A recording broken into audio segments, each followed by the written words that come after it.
तो हम फिर से एक बार जॉब एनालिसिस की टॉपिक की तरफ चलने वाले हैं। जॉब एनालिसिस का टॉपिक रियलिटी में है क्या, ये टॉपिक मैं अब थोड़ा सा हिंदी में भी लेकर आया हूँ, बट हम इंग्लिश और हिंदी दोनों मिक्स लेके चलने वाले हैं। तो जॉब एनालिसिस क्या है? सिंपल सी बात है, ये कह रहा है कि ये एक मानव संसाधन प्रबंध का बोले तो हमारा जो ह्यूमन रिसोर्स मैनेजमेंट है उसका ये बहुत इंपॉर्टेंट फंक्शन है। कौन सा? Job analysis. तो हम फिर से जॉब एनालिसिस के टॉपिक की तरफ ही चल रहे हैं। तो जॉब एनालिसिस एचआरएम का एक फॉर्मल और इंपॉर्टेंट फंक्शन है। अब इसके मीनिंग को एक बार ध्यान से समझ लेना, आगे आपको टॉपिक समझ में आएगा। जॉब एनालिसिस में हम करते क्या हैं? जॉब एनालिसिस में हम इंप्लॉइज से रिलेटेड जितनी भी डिटेल्स होती हैं वो सारी डिटेल्स इकट्ठा कर लेते हैं।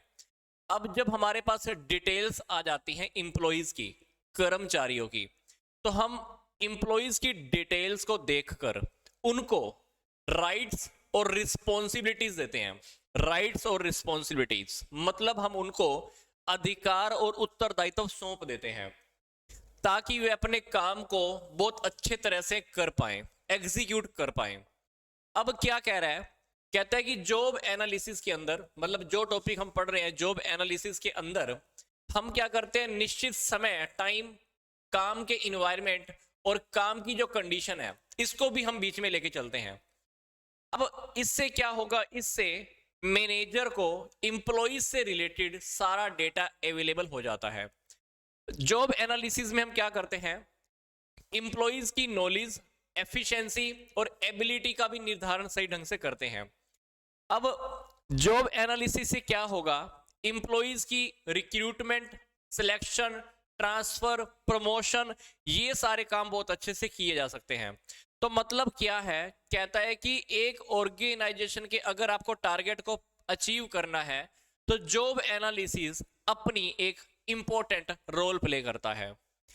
तो जॉब एनालिसिस हुआ क्या, फिर से मैं रिकैप कर देता हूं। जॉब एनालिसिस के अंदर हम इंप्लॉइज मतलब कर्मचारियों से रिलेटेड सारा डेटा कलेक्ट करते हैं। जब हम डेटा कलेक्ट करते हैं तो डेटा कलेक्ट करने के बाद हम उनको राइट्स और रिस्पॉन्सिबिलिटीज हैंडओवर कर देते हैं। क्यों? ताकि वो अपने काम को अच्छे तरीके से पूरा कर पाए। जब हम जॉब एनालिसिस करते हैं तो उसमें हम टाइम, जो काम करने का जो इन्वायरमेंट है, जो काम करने की कंडीशंस हैं, वो भी हम बीच में लेके चलते हैं। अब इस जॉब एनालिसिस से क्या होने वाला है, एक मैनेजर को इंप्लॉइज से रिलेटेड डेटा अवेलेबल हो जाता है। अब जब हमको डेटा अवेलेबल होता है तो इससे हम क्या करते हैं, सामने वाले जो इंप्लॉइज है उनकी नॉलेज, एफिशिएंसी और एबिलिटी का हम निर्धारण कर सकते हैं। अब आप सोच के देखो कि जब हम किसी भी इंसान के बारे में डेटा कलेक्ट करते हैं तो क्या होता है, हम सामने वाले इंसान के बारे में बहुत अच्छे से बता पाते हैं। तो यही बात वो यहाँ पे कह रहा है कि जब हम किसी का हम डेटा कलेक्ट करते हैं तो सामने वाले की योग्यता, सामने वाले के ज्ञान, सामने वाले की कुशलता का हम निर्धारण कर सकते हैं। अब जब सामने वाले के बारे में हमको नॉलेज मिलती है तो हमको सामने वाले के बारे में पता लग जाता है कि सामने वाले को क्या काम देना चाहिए, क्या काम नहीं देना चाहिए, सामने वाला क्या बात कर सकता है, नहीं कर सकता, सामने वाले की सोच कैसी है, सामने वाले के विचार कैसे हो सकते हैं। सेम बात यहाँ पे कह रहा है। कहता है कि जब हमको कर्मचारियों के बारे में, इंप्लॉइज के बारे में जब हमको डेटा मिल जाता है तो हम उनसे रिलेटेड रिक्रूटमेंट, सिलेक्शन और जो हमारा ट्रांसफर है, डिमोशन है, प्रमोशन है, ये सारे काम भी हमारे बहुत इजी हो जाते हैं। इसीलिए जॉब एनालिसिस का जो काम है एक एचआरएम के अंदर, ह्यूमन रिसोर्स मैनेजमेंट के अंदर बहुत इंपॉर्टेंट रोल प्ले करता है। तो आई होप यहां तक का जो मैंने आपको भी मीनिंग बताया है जॉब एनालिसिस का, आप सबको समझ में आ गया होगा। अब हम टॉपिक को थोड़ा सा और आगे स्ट्रेच करने वाले हैं। अब ये कह रहा है कि जॉब एनालिसिस से आप क्या समझते हैं और इसके जो उपयोग हैं, इसके जो यूज हैं वो क्या हैं। हालांकि बातें हमने शॉर्टकट में कल देखी थी पर इसको हम थोड़ा सा डिटेल में लेके चलने वाले हैं। तो कहता है कि अगर किसी भी ऑर्गेनाइजेशन को अगर आपने सही ढंग से चलाना है तो संगठन में, किसी भी ऑर्गेनाइजेशन के अंदर काफी सारी प्रॉब्लम पैदा होती हैं, ये हमको पता है। किसी भी ऑर्गेनाइजेशन को जब हम चलाते हैं, किसी भी संस्था को जब हम चलाते हैं तो उसमें काफी सारी प्रॉब्लम्स पैदा होती हैं। अब प्रॉब्लम्स का समाधान करने के लिए, हम संस्था में, किसी ऑर्गेनाइजेशन के अंदर हम क्या करते हैं, जॉब का एनालिसिस करते हैं। तो जॉब का एनालिसिस करने से इंप्लॉइज के किए गए कामों और उनके कर्तव्यों का, मतलब उनकी जो राइट है, रिस्पॉन्सिबिलिटी है, हम उसके बारे में सारा डिटेल्स में इंफॉर्मेशन कलेक्ट करते हैं। तो जॉब एनालिसिस के अंदर हम क्या करते हैं, किसी भी काम का बहुत डिटेल में स्टडी करते हैं। जॉब एनालिसिस के अंदर हम किसी भी काम का डिटेल में स्टडी करते हैं। जैसे काम को करने के लिए मशीनों का, कैसी मशीनों का प्रयोग किया जाए, कार्य व्यक्ति की योग्यता, कार्य व्यक्ति की योग्यता के अनुरूप है या नहीं है, कार्य के लिए न्यूनतम योग्यता क्या होनी चाहिए, काम किस तरह से होना चाहिए, काम किस तरह का है, और काम करने के लिए क्या क्या प्रक्रियाएं की जाएंगी, कौन कौन सी प्रोसेस की जाएगी। मतलब जॉब एनालिसिस के अंदर हम क्या करते हैं, किसी भी काम को करने के लिए काम से रिलेटेड बहुत गहरे तरीके से विचार विमर्श करते हैं, एनालिसिस करते हैं। काम क्या करना है, कौन करेगा, काम के ऊपर कौन सी मशीनें यूज करनी है, काम करने वाले व्यक्ति के अंदर कौन सी योग्यताएं होनी चाहिए, कौन कौन सी प्रक्रियाएं की जाएंगी, ये सारी बातें हम डिटेल में स्टडी कर लेते हैं। तो कह रहा है कि जॉब एनालिसिस के अंदर मैनेजर्स के द्वारा काम का जो डिटेल स्टडी है वो इस प्रकार किया जाता है, जैसे एक डॉक्टर इंसान की बॉडी का एनालिसिस करता है। जिस तरह से हम डॉक्टर के पास जाते हैं, डॉक्टर क्या करता है, हमारा बहुत अच्छे से चेकिंग करता है। तो वही बात हमको यहाँ पे कह रहा है कि जॉब एनालिसिस के अंदर हम क्या करते हैं, बहुत ध्यान से हर काम की डिटेल में इंफॉर्मेशन कलेक्ट करते हैं। तो ये है हमारा जॉब एनालिसिस। तो जॉब एनालिसिस के बेस पर हम एम्प्लॉइज का रिक्रूटमेंट, सिलेक्शन, ट्रेनिंग, प्रमोशन, ये सारे काम करते हैं। तो कहता है कि जब तक किसी भी काम का पूरी तरह से एनालिसिस नहीं हो सकता, जब तक हम किसी भी काम का एनालिसिस बहुत अच्छे से नहीं करते, तब तक हम योग्य कर्मचारियों की पहचान नहीं कर सकते। और इस प्रकार ये बिल्कुल क्लियर हो जाता है कि जॉब एनालिसिस द्वारा किसी भी ऑर्गेनाइजेशन के लिए योग्य कर्मचारियों का चुनाव किया जा सकता है। इसीलिए आजकल हर ऑर्गेनाइजेशन के अंदर जॉब एनालिसिस की प्रक्रिया, जॉब एनालिसिस का जो प्रोसेस है वो फॉलो किया जाता है। मतलब अगर आप सामने वाले के बारे में डिटेल में इंफॉर्मेशन नहीं लेते हो, तो आप उसके साथ ऐसा समझ लो, प्रमोशन, डिमोशन, उसको ऊपर वाली लेवल पे बिठाना है, उसको कैसा काम देना है, ये आप डिसाइड भी नहीं कर पाते हो। जैसे किसी इंसान ने शादी करनी है, तो आप क्या करते हो ना, सामने वाले के बारे में डिटेल्स इकट्ठी करते हो। क्यों करते हो? क्योंकि उसके बारे में आपको, उसके साथ आपको पूरी जिंदगी बितानी है। तो वैसा ही यहाँ पर जॉब एनालिसिस के अंदर है। तो जॉब एनालिसिस जब हम करते हैं तो हमको बिल्कुल क्लियर हो जाता है सामने वाले के बारे में, सामने वाले को प्रमोशन देना है, नहीं देना है, सामने वाले को सैलरी इंक्रीज करनी है, नहीं करनी है। तो ये सारी बातें हमको जॉब एनालिसिस में ही समझाई जाती है। और लास्ट में क्या कह रहा है, कहते हैं कि हर ऑर्गेनाइजेशन के अंदर जॉब एनालिसिस आजकल बहुत इंपॉर्टेंट रोल प्ले कर रहा है। एनालिसिस करना चाहते हैं तो जॉब एनालिसिस हम कैसे कैसे कर सकते हैं। तो जॉब एनालिसिस को करने का पहला जो मेथड है वो है हमारा क्वेश्चनरी मेथड। क्वेश्चनरी मेथड, ऐसा लगा लो कि इस क्वेश्चनरी मेथड के अंदर काफी सारे क्वेश्चंस होते हैं, प्रश्न। हम कभी कभी ऐसा होता है ना, आपने देखा हो कि सामने वाले कभी कभी कोई रिसर्च करने आया हुआ है, कोई सामने वाले आपके सामने काफी सारे क्वेश्चन लेकर आता है, क्वेश्चन पेपर लेकर आता है, आप क्वेश्चन पेपर भर कर भेज देते हो। तो ऐसे ऐसे भी डिटेल्स आप कलेक्ट कर सकते हो। तो पहला मेथड हमारा क्वेश्चनरी मेथड है, जिसको हम बोल सकते हैं प्रश्नावली विधि। तो क्वेश्चनरी मेथड के अंदर क्या करते हैं, इसको बनाया किसने था, पहले तो ये देख लो, जिरनत और मैकम दो बंदे हुए हैं, इन्होंने ये बनाई थी 1972 के अंदर। तो क्वेश्चनरी मेथड के अंदर क्या होता है कि काम से रिलेटेड सारी इंफॉर्मेशन आपको मिल जाती है। तो जब क्वेश्चन पेपर हमारा तैयार हो जाता है, तो ये क्वेश्चन पेपर हम एम्प्लॉइज को दे देते हैं। एम्प्लॉइज क्या करेंगे, उस क्वेश्चन पेपर को देखेंगे और उसमें सारी डिटेल्स भर देंगे। सिंपल सी बात है। अब जब एम्प्लॉइज वो सारी डिटेल्स भर देते हैं, तो एम्प्लॉइज से रिलेटेड सारी इंफॉर्मेशन हमको मिल भी जाती होगी। तो इसके अंदर कौन कौन से क्वेश्चन हो सकते हैं, ये आप ध्यान से देखना। अभी इसके अंदर 5 बातों को शामिल किया जाता है। इसमें 5 बातों को शामिल किया जाता है। सबसे पहले तो हमें कर्मचारियों के बारे में, एम्प्लॉइज के बारे में इंफॉर्मेशन लेनी होती है। तो इसके अंतर्गत वर्णन किया जाता है कर्मचारी सूचना को किस अधिकारी से प्राप्त करते हैं।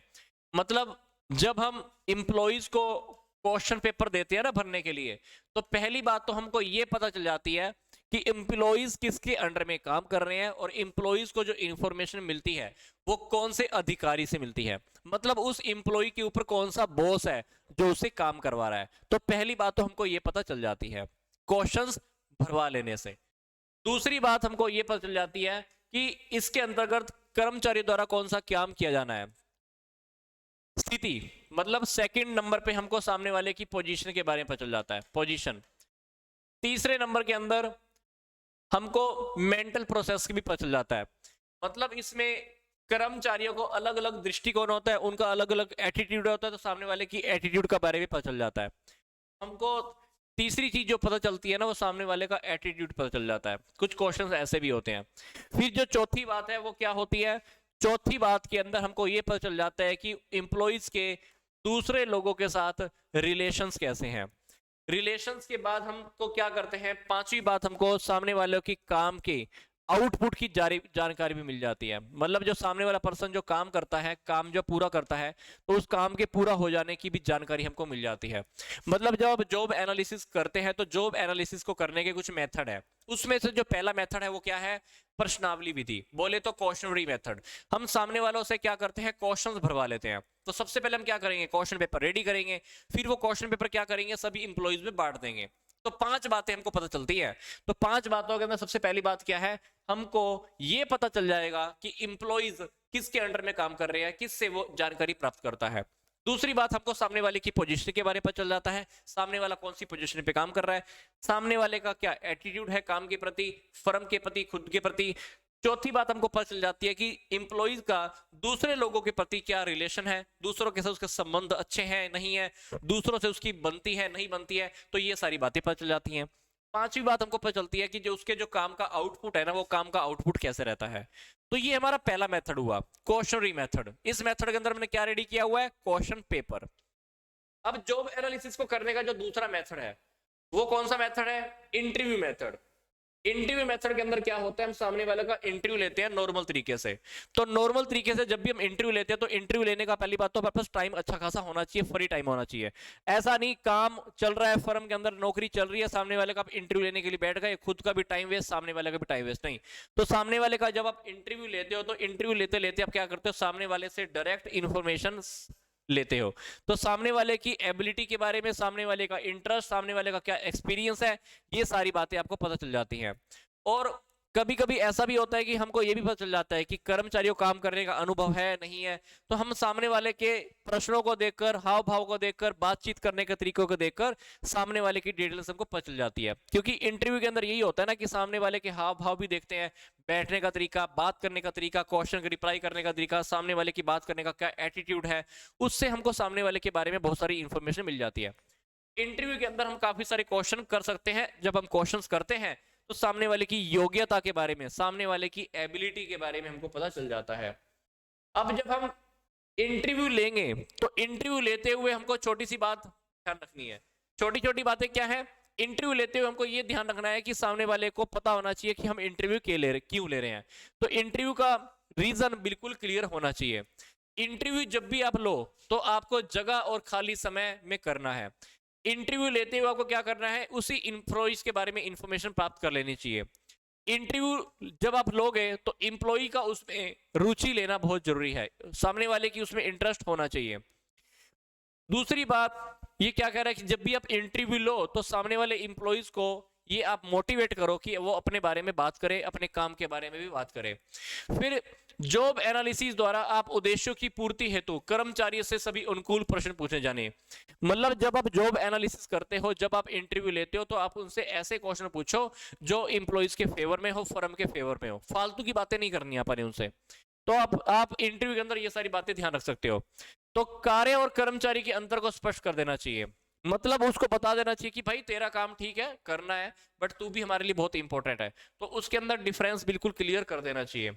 और अन्य कार्यकर्ताओं को कोई अनावश्यक निर्देश देने जारी नहीं किए जाने चाहिए। मतलब जो दूसरे काम करने वाले लोग हैं उसको कोई फालतू की बातें अपने को नहीं बतानी है। मतलब कहने का मतलब क्या है कि जब आप इंटरव्यू लो तो इंटरव्यू अपने को बहुत ध्यान से लेना है, सोच समझ के लेना है, टाइम होना चाहिए। तो ये सारी बातें हमको इंटरव्यू के टाइम पे देखनी है।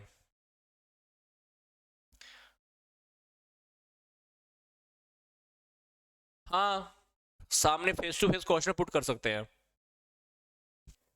अगला है हमारा ऑब्जर्वेशन मेथड। ऑब्जर्वेशन मेथड के अंदर क्या करते हैं, ध्यान से वाली बात है।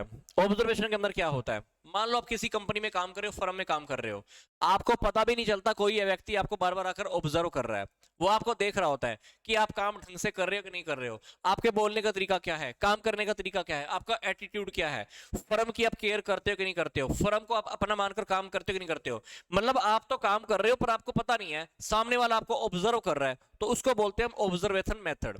तो जॉब एनालिसिस को करने का जो हमारा थर्ड मेथड है दैट इज ऑब्जर्वेशन मेथड। तो ऑब्जर्वेशन मेथड के अंदर क्या होता है, सामने वाले इंप्लॉइज के हम काम को काम के दौरान ही आप ऑब्जर्व करते हो, मतलब सामने वाला इंप्लॉइज काम कर रहे होंगे, उसको इस बात का पता नहीं है, पर फिर भी आप सामने वाले के काम को अवलोकन कर रहे हो, ऑब्जर्व कर रहे हो, तो सामने वाले के बारे में आपको इंफॉर्मेशन मिल जाती है। पर कभी कभी ऐसा होता है कि फर्मों के अंदर आपको ऑब्जर्वेशन मेथड भी यूज करना पड़ता है और इंटरव्यू मेथड भी यूज करना पड़ता है। तो ऑब्जर्वेशन के बारे में मैंने आपको मोटी मोटी बात बता दी है कि सामने वाले काम कर रहे हैं और सामने वाले को आपको पता भी नहीं है और आप ध्यान से उसको ऑब्जर्व कर रहे हैं, तो that is observation method. Observation method में भी आपको सामने वाले की योग्यता का, काबिलियत का कहीं ना कहीं पता चली जाता है। तो मैं आपको फिर से बोल रहा हूं, बट कुछ कंपनियां, कुछ फर्में ऐसी होती है जो ऑब्जर्वेशन मेथड और इंटरव्यू मेथड दोनों को एक साथ भी अपनाती हैं। फिर जॉब एनालिसिस को करने का जो चौथा मेथड है that is record method. Record method के अंदर हम क्या करते हैं, रिकॉर्ड मेथड को हम एक कार्य पुस्तक विधि भी कहते हैं। इस मेथड में क्या होता है, इंप्लॉइज से रिलेटेड जितनी भी इंफॉर्मेशन होती है ना, वो पर्सोनल डिपार्टमेंट के पास होती है। किसके पास, पर्सोनल डिपार्टमेंट। पर्सोनल डिपार्टमेंट के पास डिटेल होती है, इंप्लॉइज से पास्ट की रिलेटेड सारी फाइल होती हैं। तो इसमें कार्य अध्ययन, समय अध्ययन, गति अध्ययन, बोले तो motion study, time study, work study, ये सारी इंफॉर्मेशन होती है। तो ये सारी स्टडी करके भी आप सामने वालों के बारे में एनालिसिस कर सकते हो, रिकॉर्ड्स को आप छानबीन कर सकते हो। तो इसके अंदर हमने क्या किया, इंप्लॉइज के पहले से ही रिकॉर्ड रखे हुए हैं, वो रिकॉर्ड आपने पर्सनल डिपार्टमेंट से मंगवा लिए, उस डिपार्टमेंट के पास सारे रिकॉर्ड हैं जिसके अंदर सारी बातें लिखी हुई हैं इंप्लॉइज से रिलेटेड। तो ये आप यूज कर सकते हो चारों के चारों मेथड। कौन से, जॉब एनालिसिस को लेकर। तो जॉब एनालिसिस का जो पहला मेथड था वो मेथड कौन सा था, क्वेश्चंस पूछकर। दूसरा मेथड इंटरव्यू मेथड। तीसरा मेथड आप ऑब्जर्वेशन मेथड यूज कर सकते हो, अवलोकन कर सकते हो, काम के दौरान आप उनकी चेकिंग कर सकते हो। और जो चौथा मेथड है वो कौन सा है, रिकॉर्ड मेथड। पहले से जो इंप्लॉइज के रिकॉर्ड रखे हुए हैं वो रिकॉर्ड आप मंगवा लो, किससे, पर्सोनल डिपार्टमेंट से, वो सारी बातें आपको इंप्लॉइज से रिलेटेड आपको बता देगा। तो ये चार मेथड मैंने आपको बताए हैं जॉब एनालिसिस को